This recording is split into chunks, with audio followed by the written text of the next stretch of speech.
ਸਿੱਧੂ ਮੂਸੇਵਾਲੇ ਨੂੰ ਹਰ ਇੱਕ ਬੰਦੇ ਨੇ ਹੀ ਮਾਰਿਆ ਵੈ। ਮੈਂ ਵੀ ਮਾਰਿਆ ਵੈ, ਸਿਆਸਤਦਾਨਾਂ ਨੇ ਵੀ ਮਾਰਿਆ ਵੈ, ਗਾਣੇ ਬਣਾਉਣ ਵਾਲਿਆਂ ਨੇ ਵੀ ਮਾਰਿਆ ਵੈ। मतलब कि हर एक अच्छा फिर मीडिया वालियां ने मार के उतों होर मारिया वै। अज आपां वीडियो देखांगे कि सिद्धू मूसेवाले नूं क्यों मारिया गया, इहदी वजह की है। फिर आपां गल करां डॉक्टर सुखप्रीत सिंह जी दी वीडियो है। सो आओ वीडियो स्टार्ट करिए। गो। बहुत ही सत्कारयोग गुरु रूप गुरु सवारे खालसा जी। आओ सब तो पहला गुरुदेव पातशाह की बख्शिश पवित्र फतेह बुलंद करिए। सत्कार सहित आखना जी वाहिगुरू जी का खालसा वाहिगुरू जी की फतेह। ਇਹਦੇ ਵਿੱਚ ਕੋਈ ਸ਼ੱਕ ਨਹੀਂ ਕਿ ਪਿਛਲੇ ਕੁਝ ਦਿਨਾਂ ਤੋਂ ਇੱਕ ਸਭ ਤੋਂ ਵੱਡੀ ਜਿਹੜੀ ਅਹਿਮ ਖਬਰ ਬਣੀ ਹੋਈ ਹੈ, ਜਿਹਦਾ ਸਬੰਧ ਵੀ ਕਹਿ ਸਕਦੇ ਹਾਂ ਕਿ ਪੰਜਾਬ ਦੇ ਵਿੱਚ ਵਾਪਰੇ ਇੱਕ ਦੁਖਾਂਤ ਦੇ ਨਾਲ ਹੈ। ਮੇਰਾ ਕਹਿਣ ਤੋਂ ਭਾਵ ਹੈ ਕਿ ਸ਼ੁਭਦੀਪ ਸਿੰਘ ਸਿੱਧੂ, ਜਾਂ ਜਿਸ ਨੂੰ ਸੰਗੀਤ ਦੀ ਦੁਨੀਆ ਦੇ ਵਿੱਚ ਸਿੱਧੂ ਮੂਸੇਵਾਲਾ ਦੇ ਨਾਮ ਦੇ ਨਾਲ ਜਾਣਿਆ ਜਾਂਦਾ ਹੈ, ਉਸ ਦਾ ਦਰਦਨਾਕ ਕਤਲ ਜਾਂ ਫਿਰ ਉਸ ਦੀ ਜ਼ਿੰਦਗੀ ਦਾ ਦਰਦਨਾਕ ਅੰਤ, ਉਸ ਦੀ ਗਾਇਕੀ ਜਾਂ ਫਿਰ ਪਿਛਲੇ ਸਮੇਂ ਦੇ ਵਿੱਚ ਵਾਪਰੇ ਹੋਏ ਵਰਤਾਰਿਆਂ ਦੇ ਨਾਲ ਸਹਿਮਤ ਜਾਂ ਅਸਹਿਮਤ ਹੋਣਾ, ਹਰ ਇੱਕ ਦਾ ਆਪਣਾ ਇੱਕ ਮੈਂ ਸੋਚਦਾ ਹਾਂ ਕਿ ਇੱਕ ਨਿੱਜੀ ਜਿਹੜਾ ਉਹ ਹੱਕ ਰਹਿ ਜਾਂਦਾ ਹੈ ਕਿ ਹੋ ਸਕਦਾ ਮੈਂ ਵੀ ਉਸ ਦੇ ਗਾਣਿਆਂ ਦੇ ਨਾਲ ਪਿਛਲੇ ਜਿਹੜੇ ਸੀ ਉਹਨਾਂ ਦੇ ਨਾਲ ਨਾ ਸਹਿਮਤ ਹੋਵਾਂ, ਜਾਂ ਫਿਰ ਉਸ ਦੀ ਜ਼ਿੰਦਗੀ ਦੇ ਸਫ਼ਰ ਦੇ ਦੌਰਾਨ ਜਿਹੜਾ ਉਹਦਾ ਸਫ਼ਰ ਹਯਾਤੀ ਰਿਹਾ ਉਹਦੇ ਵਿੱਚ ਮੈਂ ਉਸ ਨੂੰ ਨਾ ਸੁਣਿਆ ਹੋਵੇ। ਪਰ ਮੈਂ ਬਾਅਦ ਦੇ ਵਿੱਚ ਜਿੰਨਾ ਕੁ ਸੁਣਿਆ ਮੈਨੂੰ ਇੰਝ ਲੱਗਾ ਕਿ ਕਿਤੇ ਨਾ ਕਿਤੇ ਪੰਜਾਬ ਦਾ ਜਿਹੜਾ ਇੱਕ ਖਾਸ ਅਣਖੀਲਾ ਤੱਤ ਹੈ, ਕਿਤੇ ਨਾ ਕਿਤੇ ਉਸ ਦੀ ਹੋਂਦ ਉਸ ਦੀ ਸ਼ਬਦਾਵਲੀ ਦੇ ਵਿੱਚ ਜ਼ਰੂਰ ਹੈ। ਪਰ ਇਹਨਾਂ ਸਾਰਿਆਂ ਵਰਤਾਰਿਆਂ ਦੇ ਵਿੱਚ ਜਿਸ ਤਰ੍ਹਾਂ ਦੇ ਨਾਲ ਉਸ ਦਾ ਦਰਦਨਾਕ ਅੰਤ ਹੋਇਆ, ਉਹਦੇ ਵਿੱਚ ਬਹੁਤ ਸਾਰੇ ਸਵਾਲ ਬਹੁਤ ਸਾਰੇ ਸਰੋਤਿਆਂ ਦੇ ਵਿੱਚ, ਜਾਂ ਫਿਰ ਕਹਿ ਸਕਦੇ ਆ ਕਿ ਪੰਜਾਬ ਔਰ ਪੰਜਾਬ ਵੀ ਨਹੀਂ ਬਲਕਿ ਇੱਥੋਂ ਤੱਕ ਕਿ ਜਿਹੜੀਆਂ ਖਾਸ ਕਰਕੇ ਪੰਥਕ ਧਿਰਾਂ ਨੇ ਉਹਨਾਂ ਦੇ ਮਨਾਂ ਦੇ ਅੰਦਰ, ਜਾਂ ਜਿਹੜੇ ਪੰਥਕ ਵਿਚਾਰਧਾਰਾ ਵਾਲੇ ਵੀਰ ਨੇ ਉਹਨਾਂ ਦੇ ਮਨਾਂ ਦੇ ਅੰਦਰ ਵੀ ਬਹੁਤ ਸਾਰੇ ਸਵਾਲ ਪੈਦਾ ਹੋਏ।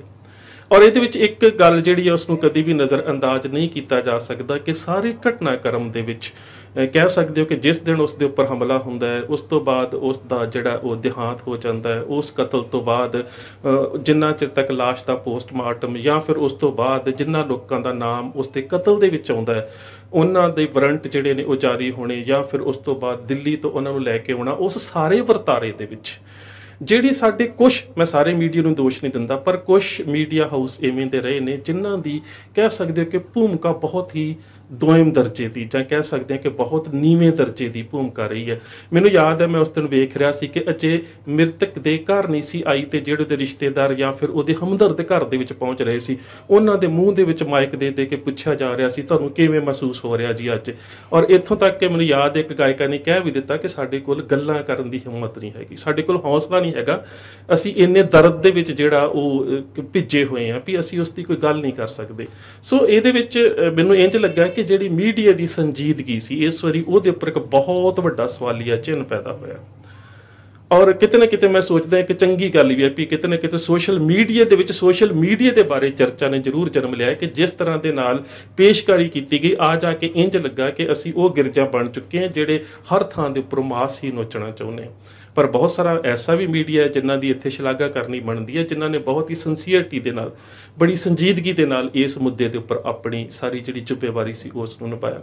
ਸੋ ਖੈਰ ਗੱਲ ਕਰਦੇ ਹਾਂ ਜਦੋਂ ਉਸ ਦੇ ਇਸ ਦਰਦਨਾਕ ਅੰਤ ਦੀ, ਤਾਂ ਮੇਰੇ ਖਿਆਲ ਦੇ ਨਾਲ ਬਹੁਤ ਸਾਰੀਆਂ ਅਜੇ ਤੱਕ ਤਾਂ ਜਿੰਨਾ ਚਿਰ ਤੱਕ ਸਾਰੇ ਕਿਸੇ ਸਿੱਟੇ ਦੇ ਉੱਪਰ ਨਹੀਂ ਪਹੁੰਚਿਆ ਜਾ ਸਕਦਾ ਉਹਨਾਂ ਚਿਰ ਤੱਕ ਤਾਂ ਦੁਨੀਆ ਦੇ ਵਿੱਚ ਜਿਹੜੇ ਬਹੁਤ ਸਾਰੇ ਵੱਡੇ ਵਰਤਾਰੇ ਵੀ ਵਾਪਰੇ ਹੁੰਦੇ ਨੇ ਉਹਨਾਂ ਦੇ ਬਾਰੇ ਬਹੁਤ ਸਾਰੀਆਂ ਕੌਨਸਪੀਰੇਸੀ ਥਿਊਰੀਜ਼ ਜਿਹੜੀਆਂ ਹੁੰਦੀਆਂ ਨੇ ਉਹ ਜਨਮ ਲੈਂਦੀਆਂ ਨੇ। ਤੇ ਜਿਸ ਤਰ੍ਹਾਂ ਦੇ ਨਾਲ ਹੁਣ ਜਿਸ ਤਰ੍ਹਾਂ ਦੇ ਨਾਲ ਉਸ ਦੇ ਸਿੱਧੂ ਮੂਸੇਵਾਲੇ ਦੇ ਦੇਹਾਂਤ ਤੋਂ ਬਾਅਦ ਜਾਂ ਉਸ ਦੇ ਕਤਲ ਤੋਂ ਬਾਅਦ ਜਿਸ ਤਰ੍ਹਾਂ ਦਾ ਮੀਡੀਆ ਦੇ ਵਿੱਚ ਵੱਖ-ਵੱਖ ਕਰਮ ਤੇ ਪ੍ਰਤੀਕਰਮ ਆ ਰਹੇ ਨੇ, ਅਜੇ ਤੱਕ ਤਾਂ ਬਿਲਕੁਲ ਇੰਝ ਹੀ ਲੱਗ ਰਿਹਾ ਹੈ ਕਿ ਇੱਕ ਤਰ੍ਹਾਂ ਦੀ ਕੌਨਸਪੀਰੇਸੀ ਜਿਹੜੀ ਥਿਊਰੀ ਹੈ, ਜਿਹੜਾ ਕਹਿ ਸਕਦੇ ਹੋ ਕਿ ਇੱਕ ਸਾਜ਼ਿਸ਼ੀ ਜਿਹੜੀ ਵਿਧ ਹੈ, ਉਸ ਨੂੰ ਹੀ ਸਿਰਜਿਆ ਜਾ ਰਿਹਾ। ਅਜੇ ਤੱਕ ਨਾ ਪੁਲਿਸ, ਨਾ ਪ੍ਰਸ਼ਾਸਨ, ਨਾ ਸਰਕਾਰ ਜਾਂ ਫਿਰ ਕਿਸੇ ਵੀ ਖੁਫੀਆ ਏਜੰਸੀ ਦੇ ਵੱਲੋਂ ਅਜੇ ਤੱਕ ਸਹੀ ਟਿਕਾਣੇ ਜਾਂ ਫਿਰ ਅਜੇ ਤੱਕ ਸਹੀ ਦੋਸ਼ੀਆਂ ਤੱਕ ਪਹੁੰਚ ਨਹੀਂ ਹੋ ਸਕੀ। ਬਿਲਕੁਲ ਸਹੀ ਗੱਲ। ਇਹਦੇ ਵਿੱਚ ਵੱਖ-ਵੱਖ ਮੀਡੀਆ ਦੇ ਵਿੱਚ ਜੋ ਕੁਝ ਆਇਆ, ਇੱਕ ਪਾਸੇ ਤਾਂ ਇਸ ਨੂੰ ਗੈਂਗਸਟਰਾਂ ਦੀ ਆਪਸੀ ਰੰਜਿਸ਼ ਜਿਹੜਾ ਹੈ ਜਾਂ ਉਹਨਾਂ ਦੀ ਆਪਸੀ ਜਿਹੜੀ ਜੰਗ ਹੈ ਉਹਦਾ ਰੂਪ ਦਿੱਤਾ ਜਾ ਰਿਹਾ ਹੈ। ਕਿਤੇ ਇਹ ਗੱਲ ਕਹੀ ਜਾ ਰਹੀ ਹੈ ਕਿ ਜਿਹੜੇ ਪੰਜਾਬ ਦੇ ਵਿੱਚ ਕਬੱਡੀ ਕੱਪ ਹੁੰਦੇ ਨੇ ਉਹਨਾਂ ਦੇ ਵਿੱਚ ਗੈਂਗਸਟਰਾਂ ਦੀ ਬਹੁਤ ਵੱਡੀ ਸ਼ਮੂਲੀਅਤ ਆ, ਜਿਹਦੇ ਕਰਕੇ ਉਹਦੇ ਵਿੱਚ ਵੀ ਧੜੇਬੰਦੀ ਹੋਈ ਹੈ, ਜਿਸ ਧੜੇਬੰਦੀ ਦਾ ਸ਼ਿਕਾਰ ਇਸ ਤੋਂ ਪਹਿਲਾਂ ਸੰਦੀਪ ਨੰਗਲ ਅੰਬੀਆਂ ਵੀ ਹੋਇਆ ਸੀ ਤੇ ਉਸ ਤੋਂ ਬਾਅਦ ਸਿੱਧੂ ਮੂਸੇਵਾਲੇ ਨੂੰ ਵੀ ਸਿੱਧੇ ਜਾਂ ਅਸਿੱਧੇ ਰੂਪ ਦੇ ਵਿੱਚ ਉਸੇ ਤਰ੍ਹਾਂ ਹੀ ਜੋੜਿਆ ਜਾਂਦਾ ਹੈ। ਇੱਥੇ ਤੱਕ ਹੀ ਨਹੀਂ ਬਲਕਿ ਜਿਹੜੀਆਂ ਮੀਡੀਆ ਦੇ ਵਿੱਚ ਚਰਚਾ ਚੱਲਦੀ ਹੈ ਕਿ ਜਿਹੜਾ ਡਿੰਪੀ ਤੋਂ ਲੈ ਕੇ ਜਿਹੜੀ ਬੰਬੀਹਾ ਗਰੁੱਪ ਦੀ ਸਾਰੀ ਲਾਈਨ ਹੈ ਉਹਦੇ ਨਾਲ ਸਿੱਧੂ ਮੂਸੇਵਾਲੇ ਨੂੰ ਜੋੜ ਕੇ ਵੇਖਿਆ ਜਾਂਦਾ ਤੇ ਉਹਦੇ ਵਿਰੋਧ ਦੇ ਵਿੱਚ ਜਿਹੜਾ ਲਾਰੈਂਸ ਬਿਸ਼ਨੋਈ ਜਾਂ ਫਿਰ ਬਰਾੜ ਜਿਹੜਾ ਗਰੁੱਪ ਆ ਉਹਨੂੰ ਸਾਰੇ ਉਹਦੇ ਸਮਾਨ ਅੰਤਰ ਜਿਹੜਾ ਰੱਖ ਕੇ ਵੇਖਿਆ ਜਾ ਰਿਹਾ। ਕਿਤੇ ਨਾ ਕਿਤੇ ਕੁਝ ਲੋਕਾਂ ਦਾ ਇਹ ਵੀ ਮਤ ਹੈ ਕਿ ਉਹਦੇ ਜਿਹੜੇ ਗਾਣੇ ਸੀ ਖਾਸ ਕਰਕੇ ਬੰਬੀਹਾ ਬੋਲੇ ਜਾਂ ਇੱਕ ਖਾਸ ਕਰਕੇ ਗਾਣੇ ਦੇ ਵਿੱਚ ਉਸਨੇ ਡਿੰਪੀ ਚੰਦਭਾਨ ਜਿਹੜਾ ਸੀਗਾ ਉਸ ਦੀ ਪੱਗ ਨੂੰ ਬੜਾ ਗਲੋਰੀਫਾਈ ਕੀਤਾ ਸੀ। ਕੁਝ ਕਹਿੰਦੇ ਨੇ ਕਿ ਇਹ ਵੀ ਛੋਟੇ ਛੋਟੇ ਅੰਸ਼ ਨੇ, ਪਰ ਜਿਹੜੀ ਕੱਲ ਪਰਸੋਂ ਤੋਂ ਇੱਕ ਜਾਂਚ ਦੇ ਵਿੱਚ ਖਾਸ ਗੱਲ ਸਾਹਮਣੇ ਆਈ ਹੈ ਉਹਦੇ ਵਿੱਚ ਹੈ ਕਿ ਕੁਝ ਗਾਇਕ ਤੇ ਕੁਝ ਜਿਹੜੀਆਂ ਕੰਪਨੀਆਂ ਨੇ ਜਿਹੜੀਆਂ ਸੰਗੀਤ ਜਿਹੜਾ ਸੋਸ਼ਲ ਮੀਡੀਆ ਦੇ ਉੱਪਰ ਜਿਹੜਾ ਉਸ ਖੇਤਰ 'ਚ ਕੰਮ ਕਰਦੀਆਂ ਨੇ ਉਹਨਾਂ ਕੰਪਨੀਆਂ ਦੀ ਵੀ ਭੂਮਿਕਾ ਹੈ। ਤੇ ਮੈਨੂੰ ਲੱਗਦਾ ਹੈ ਕਿ ਇਹ ਪੰਜਾਬ ਦੇ ਵਿੱਚ ਇੱਕ ਬਹੁਤ ਹੀ ਖਤਰਨਾਕ ਰੁਝਾਨ ਹੈ, ਕਿਉਂਕਿ ਜੇਕਰ ਤੁਸੀਂ ਥੋੜਾ ਪਿੱਛੇ ਜਾਓ ਤੇ ਟੀ ਸੀਰੀਜ਼ ਦਾ ਮਾਲਕ ਜਿਹੜਾ ਇੱਕ ਗਰੀਬ ਪਰਿਵਾਰ ਤੋਂ ਉੱਠ ਕੇ ਇੱਕ ਵੱਡੀ ਕਹਿ ਸਕਦੇ ਹੋ ਕਿ ਸੰਗੀਤ ਦੇ ਖੇਤਰ ਦੇ ਵਿੱਚ ਹਸਤੀ ਬਣਿਆ ਸੀ। ਜਦੋਂ ਉਸ ਦਾ ਕਤਲ ਹੋਇਆ ਸੀ ਤਾਂ ਉਦੋਂ ਵੀ ਪਿੱਛੇ ਜਿਸ ਤਰ੍ਹਾਂ ਦੀ ਵੱਡੇ ਪੱਧਰ ਦੇ ਜਿਹੜੇ ਗੈਂਗਵਾਰ ਹੈ ਉਸ ਦਾ ਨਾਮ ਜਾਂ ਫਿਰ ਵੱਡੇ ਪੱਧਰ ਦੇ ਜਿਹੜੇ ਉਦੋਂ ਜਿਹੜੇ ਚਿਹਰੇ ਸੀ ਜਿਹੜੇ ਵੱਡੇ ਗੈਂਗਸਟਰ ਦੇ ਨਾਮ ਦੇ ਨਾਲ ਜਾਣੇ ਜਾਂਦੇ ਸੀ ਉਹਨਾਂ ਦਾ ਜਦੋਂ ਨਾਮ ਆਇਆ ਸੀ ਤੇ ਆ ਜਾ ਕੇ ਉਦੋਂ ਵੀ ਜਿਹੜੇ ਕੁਝ ਚਿੰਤਕ ਸੀ ਉਹਨਾਂ ਨੇ ਇਸ ਗੱਲ ਨੂੰ ਲੋਕਾਂ ਦੇ ਸਾਹਮਣੇ ਰੱਖਣ ਦਾ ਯਤਨ ਕੀਤਾ ਸੀ ਮੀਡੀਆ ਦੇ ਰਾਹੀਂ ਸਿੱਧੇ ਜਾਂ ਸਿੱਧੇ ਰੂਪ ਦੇ ਵਿੱਚ ਕਿ ਸੰਗੀਤ ਦੇ ਖੇਤਰ ਦੇ ਵਿੱਚ ਇਸ ਤਰ੍ਹਾਂ ਦੀ ਜਿਹੜੀ ਦਖਲਅੰਦਾਜ਼ੀ ਹੁੰਦੀ ਜਾ ਰਹੀ ਹੈ ਇਹ ਆਉਣ ਵਾਲੇ ਸਮੇਂ ਦੇ ਵਿੱਚ ਵੱਡਾ ਖਤਰਾ ਪੈਦਾ ਹੋਵੇਗੀ। ਸੋ ਇਹ ਮੈਨੂੰ ਲੱਗਦਾ ਹੈ ਕਿ ਜਿਸ ਤਰ੍ਹਾਂ ਦੇ ਨਾਲ ਇਹ ਸਭ ਕੁਝ ਹੋਇਆ ਹੈ ਤੇ ਇਹ ਹੁਣ ਪੰਜਾਬ ਦੇ ਵਿੱਚ ਵੀ ਜਿਸ ਤਰ੍ਹਾਂ ਦੇ ਨਾਲ ਇਹ ਸਾਰੀ ਦਖਲ ਅੰਦਾਜ਼ੀ ਸ਼ੁਰੂ ਹੋ ਗਈ ਹੈ, ਜਿਸ ਤਰ੍ਹਾਂ ਦੇ ਸ਼ੱਕ ਕੱਲ੍ਹ ਦੇ ਜਤਾਏ ਜਾ ਰਹੇ ਨੇ ਕਿ ਹੋ ਸਕਦਾ ਹੈ ਕਿ ਇੱਕ ਦੋ ਗਾਇਕ ਜਾਂ ਕੁਝ ਕੰਪਨੀਆਂ ਜਿਹੜੀਆਂ ਉਹਨਾਂ ਦੀ ਵੀ ਕਿਤੇ ਨਾ ਕਿਤੇ ਇਸ ਕਤਲ ਦੇ ਵਿੱਚ ਸ਼ਮੂਲੀਅਤ ਹੋਵੇ ਤੇ ਮੇਰੇ ਖਿਆਲ ਦੇ ਨਾਲ ਇੱਕ ਬਹੁਤ ਹੀ ਜਿਹੜਾ ਉਹ ਚਿੰਤਾ ਦਾ ਵਿਸ਼ਾ ਹੈ। ਪਰ ਇਹਦੇ ਨਾਲ ਨਾਲ ਇੱਕ ਗੱਲ ਜਿਹੜੀ ਕਹਿਣੀ ਉਹ ਬਹੁਤ ਜ਼ਰੂਰੀ ਹੈ ਕਿ ਕੁਝ ਉਹ ਲੋਕ ਜਿਹੜੇ ਪੰਜਾਬ ਦੀ ਹੋਂਦ ਦੇ ਬਾਰੇ ਚਿੰਤਤ ਨੇ ਕਿਤੇ ਨਾ ਕਿਤੇ ਉਹ ਇਸ ਨੂੰ ਇੱਕ ਵੱਖਰੇ ਰੂਪ ਦੇ ਵਿੱਚ ਵੀ ਵੇਖਦੇ ਨੇ, ਪਰ ਇਹਦੇ ਵਿੱਚ ਕੋਈ ਸ਼ੱਕ ਨਹੀਂ ਹੈ ਕਿਉਂਕਿ ਜਿੰਨੀਆਂ ਵੀ ਹੁਣ ਤੱਕ ਖਾਸ ਗੱਲਾਂ ਇਸ ਕਤਲ ਦੇ ਬਾਰੇ ਸਾਹਮਣੇ ਆਈਆਂ ਨੇ ਉਹਦੇ ਵਿੱਚ ਇੱਕ ਗੱਲ ਜਿਹੜੀ ਹੈ ਕਿ ਜਿਹੜੀ ਸਰਕਾਰ ਦੀ ਸੁਰੱਖਿਆ ਵਾਪਸੀ ਹੈ, ਖਾਸ ਕਰਕੇ ਕਿ ਜਿਹੜੇ ਕੁਝ ਕਹਿ ਸਕਦੇ ਹੋ ਕਿ ਰੈਕੀ ਕਰਨ ਵਾਲੇ ਉਹਨਾਂ ਨੂੰ ਮੈਂ ਗੈਂਗਸਟਰ ਤਾਂ ਨਹੀਂ ਕਹਿੰਦਾ, ਇੱਕ ਤਰ੍ਹਾਂ ਦੇ ਅਸੀਂ ਪੁਲਿਸ ਮੁਖਬਰ ਜਾਂ ਟਾਊਟ ਜ਼ਰੂਰ ਕਹਿੰਦੇ ਆ ਜਿਨ੍ਹਾਂ ਦੇ ਵਿੱਚੋਂ ਉਹ ਸੰਦੀਪ ਕੇਕੜਾ ਨਾਮ ਦਾ ਕੋਈ ਵਿਅਕਤੀ ਵੀ ਹੈ ਜਿਹਨੇ ਮਹਿਜ਼ 13,000 ਦੇ ਵਿੱਚ ਜਿਹੜੀ ਸੀਗੀ ਇਸ ਦੀ ਰੈਕੀ ਕੀਤੀ। ਔਰ ਜਿਹੜੀਆਂ ਗੱਲਾਂ ਸਾਹਮਣੇ ਆਈਆਂ ਨੇ ਉਹ ਬੜੀਆਂ ਅਹਿਮ ਨੇ ਕਿ ਇਸ ਤੋਂ ਪਹਿਲਾਂ ਵੀ ਅਸੀਂ ਹਮਲੇ ਵਾਸਤੇ ਤਿਆਰ ਸੀ, ਪਰ ਉਸ ਵੇਲੇ ਇਹਦਾ ਜਿਹੜਾ ਸੁਰੱਖਿਆ ਅਮਲਾ ਸੀ ਉਹਦੇ ਕੋਲ ਆਟੋਮੈਟਿਕ ਕਲੈਸ਼ਨਿਕੋਵ ਜਿਸ ਨੂੰ ਅਸੀਂ AK-47 ਕਹਿੰਦੇ ਆ ਉਹ ਵਾਲੀਆਂ ਰਾਈਫਲਾਂ ਸੀਗੀਆਂ ਤੇ ਉਹਦੇ ਕਰਕੇ ਉਹਨਾਂ ਅਸਾਲਟ ਰਾਈਫਲਸ ਦੇ ਕਰਕੇ ਅਸੀਂ ਜਿਹੜਾ ਸੀ ਹਮਲਾ ਕਰਨ ਦੇ ਵਿੱਚ ਪਛੜ ਗਏ। ਪਰ ਹੁਣ ਜਿਹੜੀ ਬਾਰ-ਬਾਰ ਜਿਸ ਵੇਲੇ ਹਮਲਾ ਹੋਇਆ ਤੇ ਉਹਦੇ ਤੋਂ ਪਹਿਲਾਂ ਜਿਹੜੀਆਂ ਮੀਡੀਆ ਦੀਆਂ ਸੁਰਖੀਆਂ ਨੇ ਖਾਸ ਕਰਕੇ ਪੰਜਾਬ ਦੇ ਵਿੱਚ ਜਿਹੜੀ ਰਾਜਨੀਤਿਕ ਧਿਰ ਇਸ ਵੇਲੇ ਰਾਜਨੀਤਿਕ ਸੱਤਾ ਦੇ ਉੱਪਰ ਬਰਾਜਮਾਨ ਹੈ ਜਿਹੜੀ ਉਹਨਾਂ ਦੇ ਵੱਲੋਂ ਮੀਡੀਆ ਦੇ ਵਿੱਚ ਇੱਕ ਵੱਡੀਆਂ ਸੁਰਖੀਆਂ ਬਣਾਈਆਂ ਗਈਆਂ ਜੂਨ 1984 ਦੇ ਘੱਲੂਘਾਰੇ ਤੋਂ ਪਹਿਲਾਂ, ਇੱਥੋਂ ਤੱਕ ਕਿ DGP ਦਾ ਵੀ ਇਹੀ ਬਿਆਨ ਆਇਆ ਕਿ ਘੱਲੂਘਾਰੇ ਦੇ ਕਰਕੇ ਕੁਝ ਸ਼ਖਸੀਅਤਾਂ ਤੋਂ ਸੁਰੱਖਿਆ ਵਾਪਸ ਲਈ ਜਾ ਰਹੀ ਹੈ। ਸੋ ਇਹਦੇ ਵਿੱਚ ਇਹ ਜਿਹੜੀ ਸੁਰੱਖਿਆਬਾਜ਼ੀ ਵਾਪਸ ਲੈਣ ਦੀ ਇੱਕ ਵੱਡੀ ਬਿਆਨਬਾਜ਼ੀ ਹੋਈ ਔਰ ਖਾਸ ਕਰਕੇ ਜਿਹੜਾ ਇਸ ਰਾਜਨੀਤਿਕ ਪਾਰਟੀ ਦਾ IT ਸੈੱਲ ਸੀ ਉਸਨੇ ਇਸ ਨੂੰ ਵੱਡੀ ਕਹਿ ਸਕਦੇ ਹੋ ਕਿ ਪ੍ਰਾਪਤੀ ਦੇ ਰੂਪ ਦੇ ਵਿੱਚ ਬਹੁਤ ਪ੍ਰਚਾਰਿਤ ਕੀਤਾ, ਜਦੋਂ ਕਿ ਇਹ ਕੋਈ ਵੱਡੀ ਪ੍ਰਾਪਤੀ ਨਹੀਂ ਸੀ। ਲੋਕ ਤਾਂ ਇਸ ਕਹਿ ਸਕਦੇ ਕਿ ਦੋ ਸਥਾਪਿਤ ਧਿਰਾਂ ਨੂੰ ਕਿਨਾਰਾਕਸ਼ੀ ਕਰਵਾਉਣ ਤੋਂ ਬਾਅਦ ਤੀਜੀ ਧਿਰ ਨੂੰ ਰਾਜਨੀਤਿਕ ਤੌਰ ਦੇ ਉੱਪਰ ਜਗ੍ਹਾ ਦੇ ਕੇ ਇੱਕ ਵੱਡੇ ਬਦਲਾਅ ਦੀ ਆਸ ਦੇ ਵਿੱਚ ਬੈਠੇ ਸੀ ਤੇ ਮੈਨੂੰ ਲੱਗਦਾ ਹੈ ਕਿ ਵੱਡੇ ਬਦਲਾਅ ਦੇ ਵਿੱਚ ਜਦੋਂ ਕੋਈ ਸਾਰਥਕ ਪ੍ਰਾਪਤੀ ਨਹੀਂ ਹੋ ਸਕੀ ਤਾਂ ਉਸ ਵੇਲੇ ਇਹਨਾਂ ਛੋਟੀਆਂ ਪ੍ਰਾਪਤੀਆਂ ਨੂੰ ਵੱਡੇ ਰੂਪ ਦੇ ਵਿੱਚ ਪ੍ਰਚਾਰਿਆ ਜਾਣ ਲੱਗਾ। ਉਹਦੇ ਵਿੱਚ ਮੈਂ ਸੋਚਦਾ ਕਿ ਬਹੁਤ ਹੀ ਜ਼ਿਆਦਾ ਇਹ ਇੱਕ ਘਟੀਆ ਕਾਰਜ ਸੀ ਕਿ ਪੰਜਾਬ ਦੀਆਂ ਜਿਹੜੀਆਂ ਸ਼ਖਸੀਅਤਾਂ ਖਾਸ ਕਰਕੇ ਕਿਸੇ ਨਾ ਕਿਸੇ ਰੂਪ ਦੇ ਵਿੱਚ ਖਤਰੇ ਦੇ ਵਿੱਚ ਰਹਿ ਰਹੀਆਂ ਨੇ ਉਹਨਾਂ ਦੇ ਕੋਲੋਂ ਸਿਕਿਉਰਿਟੀ ਵਾਪਸ ਲੈਣੀ ਤੇ ਬਾਅਦ ਦੇ ਵਿੱਚ ਮੀਡੀਆ ਦੇ ਵਿੱਚ ਇਸ ਤਰ੍ਹਾਂ ਦੇ ਨਾਲ ਪ੍ਰਚਾਰ ਕਰਨਾ ਕਿ ਫਲਾਣੇ ਦੇ ਕੋਲ ਇੰਨੇ ਸੁਰੱਖਿਆ ਕਰਮੀ ਸੀ ਇੰਨੇ ਵਾਪਸ ਲੈ ਲਏ ਨੇ, ਇੰਨੇ ਸੁਰੱਖਿਆ ਕਰਮੀ ਸੀ ਇੰਨੇ ਵਾਪਸ ਲੈ ਲਏ ਨੇ। ਸੋ ਇਹਦੇ ਵਿੱਚ ਕੋਈ ਸ਼ੱਕ ਨਹੀਂ ਕਿ ਸਿੱਧੂ ਮੂਸੇਵਾਲੇ ਦੇ ਕੋਲ ਜੇਕਰ 8 ਸੁਰੱਖਿਆ ਕਰਮੀ ਸੀ ਜਿਨ੍ਹਾਂ ਦੇ ਕੋਲ ਜਿਹੜੀਆਂ ਮਾਡਰਨ ਅਸਾਲਟ ਰਾਈਫਲ ਸੀ ਤਾਂ ਉਹਨਾਂ ਅਸਾਲਟ ਰਾਈਫਲਾਂ ਦੇ ਕਰਕੇ ਕਿਤੇ ਨਾ ਕਿਤੇ ਉਹਦੀ ਜ਼ਿੰਦਗੀ ਸੁਰੱਖਿਅਤ ਸੀ ਤੇ ਜੇ ਉਹਦੇ ਕੋਲ ਸੁਰੱਖਿਆ ਵਾਪਸ ਲਈ ਗਈ ਤੇ ਉਸ ਤੋਂ ਬਾਅਦ ਮੀਡੀਆ ਦੇ ਵਿੱਚ ਜਿਸ ਤਰ੍ਹਾਂ ਦੇ ਨਾਲ ਇਸ ਚੀਜ਼ ਨੂੰ ਪ੍ਰਸਾਰਿਤ ਕੀਤਾ ਗਿਆ ਇੰਜ ਲੱਗਾ ਕਿ ਜਿਵੇਂ ਇਹ ਤਾਂ ਕਾਤਲਾਂ ਨੂੰ ਇੱਕ ਟਿਪ ਦਿੱਤੀ ਗਈ ਹੁੰਦੀ ਹੈ ਕਿ ਤੁਹਾਡੇ ਵਾਸਤੇ ਹੁਣ ਦਰਵਾਜ਼ੇ ਖੁੱਲੇ ਨੇ ਕਿਉਂਕਿ ਸਿੱਧੂ ਮੂਸੇਵਾਲੇ ਦੇ ਕੋਲ ਸੁਰੱਖਿਆ ਨਹੀਂ ਹੈ। ਇਹਦੇ ਵਿੱਚ ਵੀ ਕੋਈ ਸ਼ੱਕ ਨਹੀਂ ਹੈ ਕਿ ਬਾਅਦ ਦੇ ਵਿੱਚ ਬਹੁਤ ਸਾਰੀਆਂ ਨਾਮਵਰ ਹਸਤੀਆਂ ਨੂੰ ਸੁਰੱਖਿਆ ਵਾਪਸ ਵੀ ਕੀਤੀ ਗਈ। ਮੈਂ ਕੱਲ ਮੀਡੀਆ 'ਚ ਪੜ੍ਹ ਰਿਹਾ ਸੀ ਇੱਕ ਵੀਰ ਨੇ ਸਵਾਲ ਬੜਾ ਜਾਇਜ਼ ਚੁੱਕਿਆ ਸੀ ਕਿ ਜਿਨ੍ਹਾਂ ਨੂੰ ਸੁਰੱਖਿਆ ਦੀ ਲੋੜ ਹੁੰਦੀ ਹੈ ਉਹਨਾਂ ਦੇ ਕੋਲੋਂ ਤਾਂ ਸੁਰੱਖਿਆ ਵਾਪਸ ਲਈ ਜਾਂਦੀ ਹੈ ਤੇ ਜਿਨ੍ਹਾਂ ਤੋਂ ਡਰਦਿਆਂ ਬੰਦਾ ਸੁਰੱਖਿਆ ਚਾਹੁੰਦਾ ਹੈ ਉਹਨਾਂ ਨੂੰ ਜਿਹੜੀ ਪੁਲਿਸ ਹੈ ਉਹ ਬੜੇ ਵੱਡੇ ਪੱਧਰ ਦੇ ਉੱਪਰ ਜਿਹੜੀ ਉਹ ਸੁਰੱਖਿਆ ਦੇ ਰਹੀ ਹੈ। ਸੋ ਜਦੋਂ ਪਤਾ ਹੋਵੇ ਕਿ ਇੱਕ ਪੰਜਾਬ ਦਾ ਮਸ਼ਹੂਰ ਗਾਇਕ ਜਿਹੜਾ ਕਿਤੇ ਨਾ ਕਿਤੇ ਰਾਜਨੀਤਿਕ ਧਿਰ ਦੇ ਨਾਲ ਵੀ ਜੁੜਿਆ ਹੋਇਆ ਹੈ ਤੇ ਉਹਨੂੰ ਧਮਕੀਆਂ ਵੀ ਮਿਲ ਰਹੀਆਂ ਹੋਣ ਜਿਹਦੇ ਬਾਰੇ ਖੁਫੀਆ ਏਜੰਸੀਆਂ ਤੇ ਪੁਲਿਸ ਤੱਕ ਜਾਣਕਾਰੀ ਹੋਵੇ, ਉਹਦੀ ਸੁਰੱਖਿਆ ਨੂੰ ਵਾਪਸ ਲੈਣਾ ਤੇ ਮੀਡੀਆ ਦੇ ਵਿੱਚ ਇਸ ਤਰ੍ਹਾਂ ਦੇ ਬਿਆਨ ਦੇਣੇ, ਮੈਨੂੰ ਇੰਜ ਲੱਗਦਾ ਹੈ ਕਿ ਇਸ ਸਾਰੇ ਘਟਨਾਕ੍ਰਮ ਦੇ ਵਿੱਚੋਂ ਇਸ ਕਾਰਨ ਨੂੰ ਮਨਫੀ ਕਰਕੇ ਨਹੀਂ ਵੇਖਿਆ ਜਾ ਸਕਦਾ। ਔਰ ਸਭ ਤੋਂ ਵੱਧ ਤਾਂ ਮੈਨੂੰ ਹੈਰਾਨਗੀ ਇਸ ਗੱਲ ਦੀ ਹੈ, ਭਾਵੇਂ ਕਿ ਇਸ ਪੁਲਿਸ ਮੁਖੀ ਦੇ ਜਿਹੜੇ ਬਿਆਨ ਦੇ ਉੱਪਰ ਉਸ ਦਿਨ ਵੀ ਬਹੁਤ ਵੀਰਾਂ ਦੇ ਪ੍ਰਤੀਕਰਮ ਆ ਗਏ ਸੀ, ਜਿਹੜਾ ਇੱਕਦਮ ਉਸ ਦੇ ਉੱਪਰ ਹੋਏ ਹਮਲੇ ਤੋਂ ਬਾਅਦ ਜਿਹੜੀ ਹੈ ਪ੍ਰੈਸ ਕਾਨਫਰੰਸ ਕੀਤੀ ਜਾਂਦੀ ਹੈ ਜਿਹਦੇ 'ਚ ਇਹ ਕਿਹਾ ਜਾਂਦਾ ਹੈ ਕਿ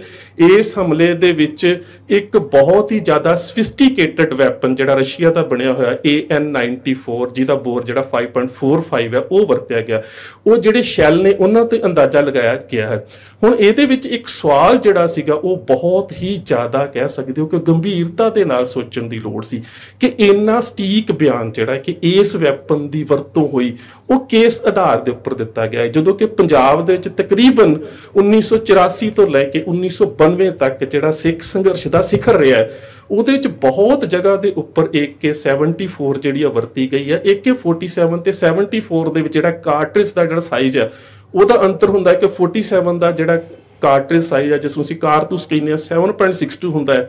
ਤੇ 74 ਦਾ ਜਿਹੜਾ 5.45 ਹੁੰਦਾ ਹੈ। ਸੋ ਕਾਰਤੂਸ ਦਾ ਜਿਹੜਾ ਇੱਕ ਸ਼ੈਲ ਜਿਹੜਾ ਹੈ ਉਹਦੇ ਤੋਂ ਇਹ ਅੰਦਾਜ਼ਾ ਪੁਖਤਾ ਜਾਣਕਾਰੀ ਦੇ ਦੇਣੀ ਕਿ ਇਹ AN-94 ਹੈ, ਹੋ ਸਕਦਾ AK-74 ਵੀ ਹੋਵੇ, ਕਿਉਂਕਿ AN-94 ਦੇ ਬਾਰੇ ਜਿਹੜੀ ਰਸ਼ੀਆ ਦੀ ਕਹਿ ਸਕਦੇ ਹੋ ਕਿ ਬਣੀ ਹੋਈ ਇੱਕ ਬਹੁਤ ਹੀ ਜ਼ਿਆਦਾ ਆਧੁਨਿਕ ਰਾਈਫਲ ਹੈ, ਉਹਦੇ ਬਾਰੇ ਤੇ ਕਿਹਾ ਜਾਂਦਾ ਕਿ ਬਹੁਤ ਘੱਟ ਗਿਣਤੀ ਦੇ ਵਿੱਚ ਉਹ ਦੁਨੀਆ ਦੇ ਵਿੱਚ ਨਹੀਂ, ਪਰ ਇੰਨਾ ਜਿਹੜਾ ਸਟੀਕ ਬਿਆਨ ਹੈ ਉਹ ਸਰਕਾਰ ਨੇ ਤੇ ਪ੍ਰਸ਼ਾਸਨ ਨੇ ਕਿਵੇਂ ਦੇ ਦਿੱਤਾ ਕਿ ਜਿਹੜੀ ਰਾਈਫਲ ਨੂੰ ਸਪੈਸ਼ਲ ਪਰਪਸ ਵੈਪਨ ਜਿਹੜਾ ਉਹ ਗਿਣਿਆ ਜਾਂਦਾ ਹੈ, ਗਿਣਤੀ ਬਹੁਤ ਘੱਟ ਹੈ ਔਰ ਜਿਸ ਸੂਬੇ ਦੇ ਵਿੱਚ ਵਰਤੀ ਜਾ ਰਹੀ ਹੈ ਉਹਦਾ 50 ਕਿਲੋਮੀਟਰ ਦਾ ਜਿਹੜਾ ਬਾਰਡਰ ਦਾ ਘੇਰਾ ਉਹ ਸਾਰਾ ਸੁਰੱਖਿਆ ਦਲਾਂ ਨੂੰ ਤੇ ਨੀਮ ਸੁਰੱਖਿਆ ਦਲਾਂ ਨੂੰ ਦਿੱਤਾ ਹੋਇਆ ਹੈ। ਇਹਦੇ ਨਾਲ ਤਾਂ ਸਾਰੇ ਹੀ ਪੰਜਾਬ ਦੇ ਇਸ ਕਹਿ ਸਕਦੇ ਕਿ ਸੁਰੱਖਿਆ ਘੇਰੇ ਦੇ ਉੱਪਰ ਹੀ ਸਵਾਲ ਪੈਦਾ ਹੋਇਆ ਹੈ ਕਿ ਇਸ ਤਰ੍ਹਾਂ ਦੇ ਜਿਹੜੇ ਹਥਿਆਰ ਨੇ ਪੰਜਾਬ ਦੇ ਵਿੱਚ ਆਏ ਕਿਸ ਤਰ੍ਹਾਂ ਦੇ ਨਾਲ, ਤੇ ਸਾਰੀ ਕਾਰਵਾਈ ਕਰਨ ਤੋਂ ਬਾਅਦ ਜਿਹੜੇ ਕਾਤਲ ਸੀ ਉਹਨਾਂ ਹਥਿਆਰਾਂ ਨੂੰ ਪੰਜਾਬ ਤੋਂ ਬਾਹਰ ਸੁਰੱਖਿਅਤ ਢੰਗ ਦੇ ਨਾਲ ਲੈ ਕੇ ਕਿਵੇਂ ਗਏ। ਸੋ ਇਹ ਆਪਣੇ ਆਪ ਵਿੱਚ ਸਭ ਤੋਂ ਅਹਿਮ ਹੈ। ਤੇ ਕੁਝ ਲੋਕਾਂ ਦੀਆਂ ਵੱਖ-ਵੱਖ ਰਾਏ ਜਿਹੜੀਆਂ ਨੇ ਉਹ ਵੱਖ-ਵੱਖ ਹੀ ਨੇ। ਕੁਝ ਲੋਕ ਜਦੋਂ ਸਿੱਧੂ ਮੂਸੇਵਾਲੇ ਦੀ ਇਸ ਵਾਪਰੇ ਹੋਏ ਦਰਦਨਾਕ ਅੰਤ ਦੀ ਗੱਲ ਕਰਦੇ ਨੇ ਤੇ ਉਹਦੇ ਨਾਲ ਜਿਹੜੇ ਖਾਸ ਕਰਕੇ ਸਰਕਾਰੀ ਪੱਖ ਦੇ ਨਾਲ ਜੁੜੇ ਹੋਏ ਲੋਕ ਨੇ ਕਹਿੰਦੇ ਨੇ ਕਿ ਇਸ ਤੋਂ ਪਹਿਲਾਂ ਚਮਕੀਲਾ ਜਾਂ ਫਿਰ ਦਿਲਸ਼ਾਦ ਅਖਤਰ ਜਿਹੜਾ ਉਹਨਾਂ ਨੂੰ ਵੀ ਇਸ ਤਰ੍ਹਾਂ ਦੀ ਕਹਿ ਸਕਦੇ ਹੋ ਕਿ ਘਟਨਾਕ੍ਰਮ ਦਾ ਸ਼ਿਕਾਰ ਹੋਣਾ ਪਿਆ। ਜਦੋਂ ਕਿ ਮੈਂ ਇਹ ਬਾਰ-ਬਾਰ ਬਹੁਤ ਥਾਵਾਂ ਤੇ ਮੈਂ ਲਿਖ ਕੇ ਵੀ ਕਹਿ ਚੁੱਕਾ ਹਾਂ ਕਿ ਸ਼ੁਭਦੀਪ ਸਿੰਘ ਦੇ ਉੱਪਰ ਹੋਏ ਹਮਲੇ ਦੇ ਵਿੱਚ ਚਮਕੀਲੇ ਤੇ ਦਿਲਸ਼ਾਦ ਅਖਤਰ ਦੇ ਹਮਲੇ ਦੇ ਵਿੱਚ ਆਪਸ ਦੇ ਵਿੱਚ ਕਿਤੇ ਵੀ ਸੁਮੇਲ ਨਹੀਂ ਬਣਦਾ। ਇਹਨਾਂ ਸਾਰਿਆਂ ਦੇ ਵਿੱਚ ਕੋਹਾਂ ਦਾ ਅੰਤਰ ਹੈ। ਦਰਅਸਲ ਅਮਰ ਸਿੰਘ ਚਮਕੀਲਾ ਜਿਹੜਾ ਪੰਜਾਬੀ ਗਾਇਕ ਸੀ ਉਸ ਦੇ ਉੱਪਰ ਜਿਸ ਵੇਲੇ ਹਮਲਾ ਕੀਤਾ ਗਿਆ ਤਾਂ ਉਸ ਵੇਲੇ ਪੰਜਾਬ ਦੇ ਵਿੱਚ ਸਿੱਖ ਸੰਘਰਸ਼ ਜਿਹੜਾ ਸਿਖਰ ਦੇ ਉੱਪਰ ਸੀ ਤੇ ਉਹਦੇ ਵੱਲੋਂ ਜਿਸ ਤਰ੍ਹਾਂ ਦੇ ਗਾਣੇ ਜਾਂ ਫਿਰ ਜਿਸ ਤਰ੍ਹਾਂ ਦੀ ਉਹਦੀ ਜਿਹੜੀ ਕਹਿ ਸਕਦੇ ਹੋ ਕਿ ਗੱਲਬਾਤ ਲੋਕਾਂ ਦੇ ਸਾਹਮਣੇ ਆ ਰਹੀ ਸੀ ਉਹਦੇ ਬਾਰੇ ਜਿਹੜੀਆਂ ਪੰਜਾਬ 'ਚ ਵਿਚਰ ਰਹੀਆਂ ਖਾੜਕੂ ਧਿਰਾਂ ਸੀ ਉਹਨਾਂ ਨੇ ਉਹਨੂੰ ਲਿਖਤੀ ਤੌਰ ਤੇ ਜਾਂ ਵਿੱਚ ਕੁਝ ਵਿਚੋਲੇ ਪਾ ਕੇ ਬਹੁਤ ਵਾਰੀ ਸਮਝਾਉਣ ਦਾ ਯਤਨ ਕੀਤਾ, ਜਿੱਥੇ ਕੁਝ ਥਾਵਾਂ ਤੇ ਉਸਨੇ ਸਹਿਮਤੀ ਵੀ ਪ੍ਰਗਟਾਈ ਕਿ ਅੱਗੇ ਤੋਂ ਮੈਂ ਇਹਨਾਂ ਗੱਲਾਂ ਦਾ ਖਿਆਲ ਰੱਖਾਂਗਾ, ਪਰ ਉਸਨੇ ਉਹ ਆਪਣੀਆਂ ਕਾਰਵਾਈਆਂ ਜਾਰੀ ਰੱਖੀਆਂ ਤੇ ਜਿਹਦੇ ਕਰਕੇ ਫਿਰ ਜਿਹੜਾ ਸੀ ਇਹ ਕਦਮ ਜਿਹੜਾ ਸੀ ਉਹ ਖਾੜਕੂ ਜਥੇਬੰਦੀਆਂ ਨੇ ਚੁੱਕਿਆ। ਔਰ ਇਹਦੇ ਬਾਰੇ ਬਹੁਤ ਸਾਰੀ ਜਾਣਕਾਰੀ ਸਾਡੇ ਵਿਦੇਸ਼ਾਂ ਦੇ ਵਿੱਚ ਬੈਠੇ ਵੀਰ ਬੜੇ ਪੁਖਤਾ ਤਰੀਕੇ ਦੇ ਨਾਲ ਉਹ ਜਿਹੜੀ ਸਾਂਝੀ ਕਰ ਚੁੱਕੇ ਨੇ। ਜਿੱਥੋਂ ਤੱਕ ਦਿਲਸ਼ਾਦ ਅਖਤਰ ਦੇ ਕਤਲ ਦੀ ਗੱਲ ਹੈ, ਉਹ ਤਾਂ ਇੱਕ ਵਿਆਹ ਦੇ ਵਿੱਚ ਆਪਣੇ ਗਾਇਕੀ ਦੇ ਵਾਸਤੇ ਆਇਆ ਸੀ ਜਿੱਥੇ ਇੱਕ ਸ਼ਰਾਬੀ ਪੁਲਿਸ ਅਫੀਸਰ ਨੇ ਸ਼ਾਇਦ ਆਪਣਾ ਪਸੰਦੀਦਾ ਗਾਣਾ ਛਡਾਉਣ ਵਾਸਤੇ ਕਿਹਾ ਤੇ ਜਦੋਂ ਉਸਨੇ ਕਹਿ ਸਕਦੇ ਹੋ ਕਿ ਅੱਗੇ ਪਿੱਛੇ ਕੀਤਾ, ਕਹਿਣ ਤੋਂ ਭਾਵ ਹੁੰਦਾ ਕਿ ਐਸ ਗਾਣਾ ਸੁਣਾਉਣ ਤੋਂ ਬਾਅਦ ਮੈਂ ਤੁਹਾਡਾ ਅਗਲਾ ਗਾਣਾ ਸੁਣਾ ਦਊਂਗਾ ਜਾਂ ਰੱਬ ਜਾਣੇ ਅਸਲੀਅਤ ਦੇ ਵਿੱਚ ਕੀ ਗੱਲ ਵਾਪਰੀ, ਤਾਂ ਉਸ ਵੇਲੇ ਉਸ ਪੁਲਿਸ ਅਫਸਰ ਨੇ ਆਪਣਾ ਜਿਹੜਾ ਗਨਮੈਨ ਸੀ ਜਿਹੜਾ ਉਹਦਾ ਨਿੱਜੀ ਜਿਹੜਾ ਸੁਰੱਖਿਆ ਗਾਰਡ ਸੀਗਾ ਉਹਦੀ ਜਿਹੜੀ ਸੀਗੀ AK-47 ਅਸਾਲਟ ਰਾਈਫਲ ਲੈ ਕੇ ਜਿਹੜਾ ਸੀ ਦਿਲਸ਼ਾਦ ਅਖਤਰ ਦੇ ਉੱਪਰ ਹਮਲਾ ਕੀਤਾ ਜਿਸ ਦੇ ਸਿੱਟੇ ਵਜੋਂ ਉਸ ਦੀ ਮੌਤ ਹੋ ਗਈ। ਸੋ ਇਸ ਕਰਕੇ ਇਹ ਜਿਹੜੇ ਦੋ ਘਟਨਾਕ੍ਰਮ ਨੇ, ਚਾਹੇ ਚਮਕੀਲੇ ਦੀ ਮੌਤ ਹੋਵੇ ਚਾਹੇ ਦਿਲਸ਼ਾਦ ਅਖਤਰ ਦੇ ਉੱਪਰ ਪੁਲਿਸ ਦੇ ਅਫਸਰ ਦੇ ਵੱਲੋਂ ਕੀਤਾ ਗਿਆ ਹਮਲਾ ਹੋਵੇ, ਸੋ ਇਹਨਾਂ ਨੂੰ ਜਿਹੜਾ ਉਹ ਸਿੱਧੂ ਮੂਸੇਵਾਲੇ ਦੇ ਨਾਲ ਜੋੜ ਕੇ ਵੇਖਣਾ ਮੇਰੇ ਖਿਆਲ ਦੇ ਨਾਲ ਇਸ ਸਾਰੇ ਵਰਤਾਰੇ ਤੋਂ ਧਿਆਨ ਕਿਸੇ ਹੋਰ ਪਾਸੇ ਡਾਈਵਰਟ ਕਰਨ ਦੀ ਕੋਸ਼ਿਸ਼ ਤਾਂ ਹੋ ਸਕਦੀ ਹੈ, ਪਰ ਅਸਲੀਅਤ ਦੇ ਵਿੱਚ ਇਹਨਾਂ ਦਾ ਆਪਸ ਦੇ ਵਿੱਚ ਕਿਤੇ ਜਿਹੜਾ ਉਹ ਕੋਈ ਸਬੰਧ ਨਹੀਂ ਹੈਗਾ। ਅਗਲੀ ਗੱਲ ਆ ਜਾਂਦੀ ਹੈ ਪੰਜਾਬ ਤੇ ਪੰਜਾਬ ਦੇ ਪੰਥਕ ਖੇਤਰ ਦੇ ਵਿੱਚ ਜਿਹੜੀ ਸਿੱਧੂ ਮੂਸੇਵਾਲੇ ਦੇ ਪ੍ਰਤੀ ਇੱਕ ਹਮਦਰਦੀ ਹਮਦਰਦੀ ਦੀ ਜਿਹੜੀ ਆ ਉਹ ਲਹਿਰ ਪੈਦਾ ਹੋਈ ਹੈ। ਉਹਦੇ ਵਿੱਚ ਕਿਤੇ ਨਾ ਕਿਤੇ ਜਿਹੜਾ ਪੰਜਾਬ ਦਾ ਇੱਕ ਪੰਥਕ ਵਿਚਾਰਧਾਰਾ ਵਾਲਾ ਖਾਸ ਕਰਕੇ ਨੌਜਵਾਨੀ ਵਾਲਾ ਅੰਸ਼ ਹੈ ਉਸ ਨੂੰ ਜਿਹੜਾ ਇਹਦੇ ਵਿੱਚ ਰੱਖ ਕੇ ਵੇਖਣਾ ਬਹੁਤ ਜ਼ਰੂਰੀ ਹੈ, ਕਿਉਂਕਿ ਉਹਦੇ ਵਿੱਚ ਜਿਹੜਾ ਉਭਾਰ ਹੋਇਆ ਉਹ ਬਿਲਕੁਲ ਉਸੇ ਤਰ੍ਹਾਂ ਦਾ ਹੋਇਆ ਜਿਸ ਤਰ੍ਹਾਂ ਦੇ ਨਾਲ ਦੀਪ ਸਿੱਧੂ ਦੇ ਇਸ ਵਿਛੋੜੇ ਤੋਂ ਬਾਅਦ ਹੋਇਆ ਸੀ। ਸੋ ਉਹਦੇ ਵਿੱਚ ਜੋ ਮੈਨੂੰ ਇੱਕ ਸਾਂਝ ਲੱਗਦੀ ਹੈ ਉਹ ਇਹ ਲੱਗਦੀ ਹੈ ਕਿ ਜਿਸ ਤਰ੍ਹਾਂ ਦੇ ਨਾਲ ਪੰਜਾਬ ਦੀ ਹੋਂਦ ਦੀ ਗੱਲ ਦੀਪ ਸਿੱਧੂ ਜਿਸ ਤਰ੍ਹਾਂ ਉਸ ਦੀ ਪੇਸ਼ਕਾਰੀ ਕਰਦਾ ਸੀ, ਉਸੇ ਤਰ੍ਹਾਂ ਦੇ ਨਾਲ ਜਿਹੜੀ ਸਿੱਧੂ ਮੂਸੇਵਾਲੇ ਦੀ ਆਖਰੀ ਇੰਟਰਵਿਊ ਜਿਹੜੀ ਸਿਮਰਨਜੀਤ ਸਿੰਘ ਮੱਕੜ ਹੋਣਾ ਨੇ ਕੀਤੀ ਹੈ, ਉਹਦੇ ਵਿੱਚ ਜਿਹੜੇ ਸਵਾਲ ਪੁੱਛੇ ਗਏ ਉਹਨਾਂ ਸਾਰੇ ਸਵਾਲਾਂ ਦਾ ਸੰਬੰਧ ਪੰਥ ਦੇ ਨਾਲ ਹੈ। ਪਰ ਬੇਸ਼ੱਕ ਸਿੱਧੂ ਮੂਸੇਵਾਲੇ ਨੇ ਜਿਹੜੀ ਇਲੈਕਸ਼ਨ ਆ ਉਹ ਕਾਂਗਰਸ ਪਾਰਟੀ ਦੀ ਟਿਕਟ ਦੇ ਉੱਪਰ ਲੜੀ ਸੀ, ਪਰ ਜਿਹੜੇ ਉਹਦੇ ਵੱਲੋਂ ਜਵਾਬ ਦਿੱਤੇ ਗਏ